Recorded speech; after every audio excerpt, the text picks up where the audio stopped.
Taste the Daily.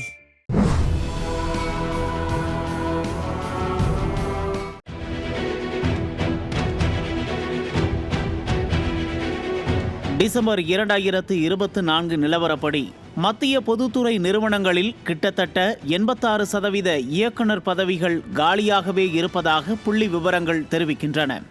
சுமார் 2 மாதங்களுக்குள் இத்தகைய காலி பணியிடங்கள் ஏற்பட்டிருக்கின்றன.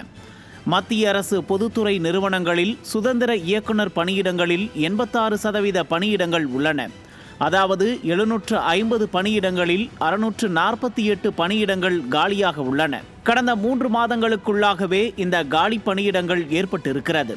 ஆனால் மத்திய மைனாரிட்டி பாஜக அரசு இந்த காலி பணியிடங்களை நிரப்பாமல் கண்டுகொள்ளாமல் இருந்ததன் காரணமாக பல்வேறு மத்திய பொதுத்துறை நிறுவனங்கள் தங்கள் பணிகளை செய்ய முடியாமல் தவித்துக் கொண்டிருக்கின்றன.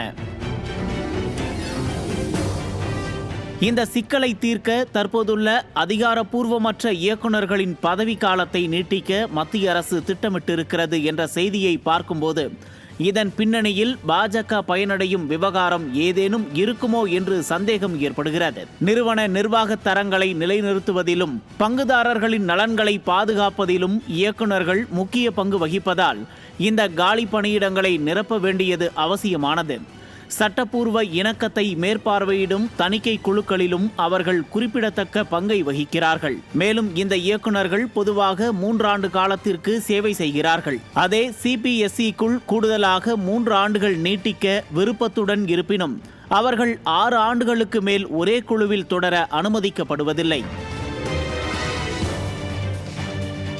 சுதந்திர இயக்குநர்கள் நிறுவன நிர்வாகத்தில் முக்கிய பங்காற்றுகின்றனர்.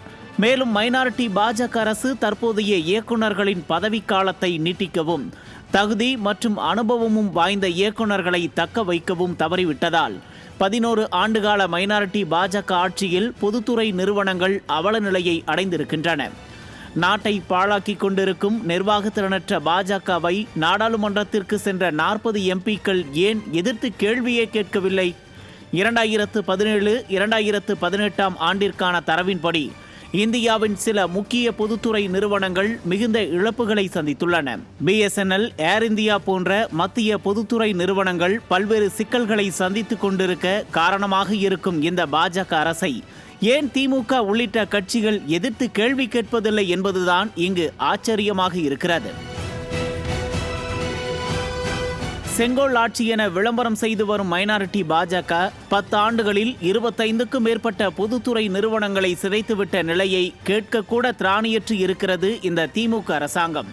ஆக இந்த 10 ஆண்டுகால ஆட்சியில் பொதுத்துறை நிறுவனங்களை சீரழித்துவிட்ட பாஜகவின் மீது கடும் கோபத்தில் இருக்கிறார்கள் மக்கள்.